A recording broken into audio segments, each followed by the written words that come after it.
The process of being successful becomes so complex for people that why they're working towards it is generally completely forgotten, and they will start evolving concepts of success, all kinds of concepts.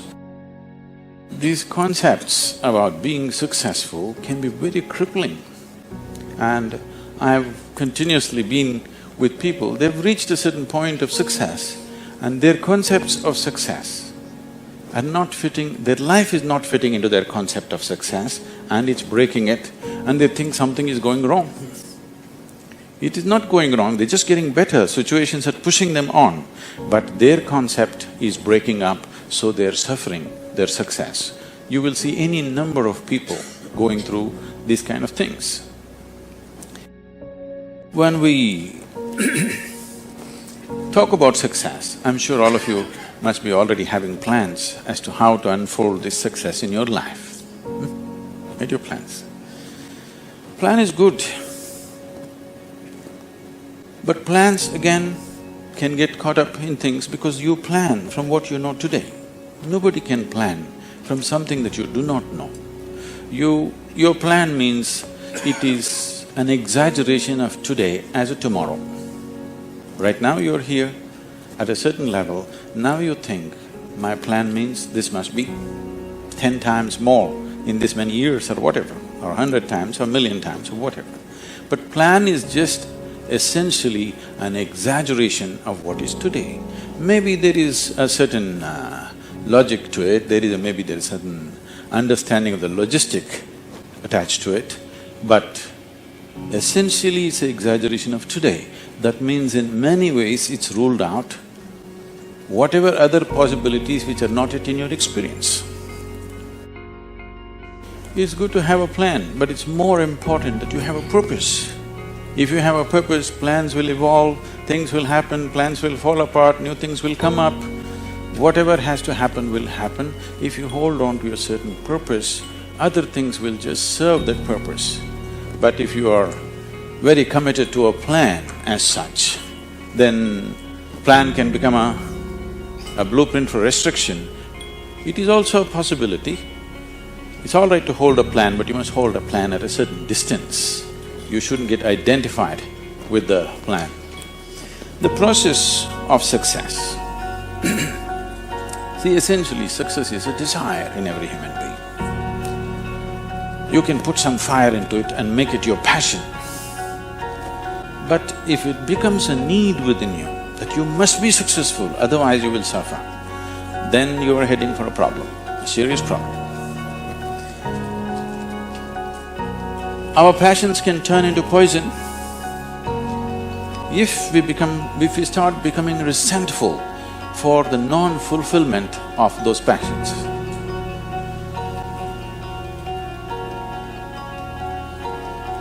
When I say turning into poison, today there's substantial medical and scientific evidence to show that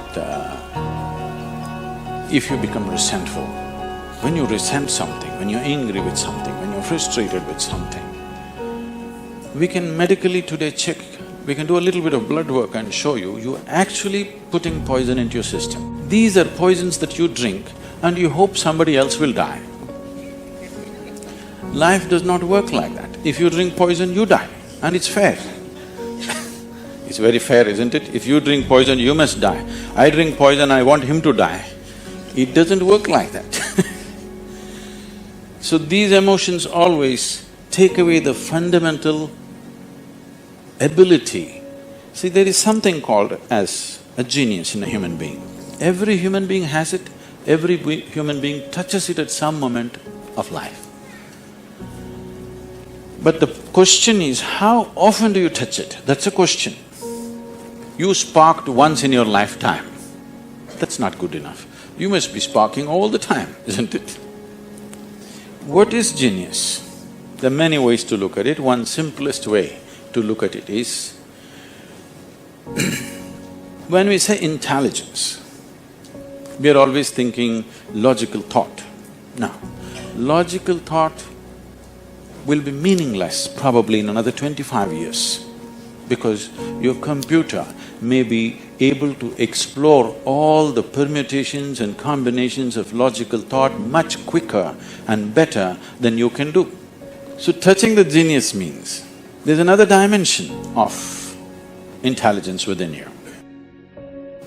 So there is an intelligence here, there is a competence here which is capable of what nature did over 1,000,000 years like that over the afternoon. Only thing is, this is an unconscious state of intelligence. Whatever is unconscious, if the necessary striving is there, you can make it into your conscious process. In your conscious process, if this intelligence, even a drop of this intelligence is available to you, suddenly life will spark like it's a magic. What everybody slogs for, you can just simply do it. Now when I say intelligence, always people will think this. If you say intelligence and ask them to show in sign language, they'll also always say this, isn't it? They'll not say this or this or this or this, but one cell in your body is doing more activity than your brain could ever do. One molecule of DNA is doing so many millions of functions in a minute that you can never ever figure it out. Yes or no? So in yoga, in the yogic systems, in the yogic sciences, we never look at anything as mind. There's no such thing as mind. There is a physical body and there is a mental body. So you learn to think through your body. You know, it's a short session, it's not an area that we should enter right now, but I have to tell you this. There are many things personally that I do at the same time. Now people come and tell me, just now I'm entering the session, somebody comes and tells me, Sadhguru, these building plans have to happen, because we do everything ourselves. Now by the time I get out, I'll have the building plan ready as I'm speaking here, because 12 to 14 channels actively keep going on in my head. It is not just in the head, you learn to think through your body. Learning to think through your body will never give you a headache, that's the best part of it. Now, all these responsibilities and 1,000 things happening at the same time, won't you get stressed? There is no such thing, because you use a deeper dimension of yourself and everybody is capable of this and everybody has it. Life is an infinite number of doorways. If you are very diligent, you will open a few of them. If you're brilliant, you'll open many of them. But if you're truly vibrant, then they will open for you.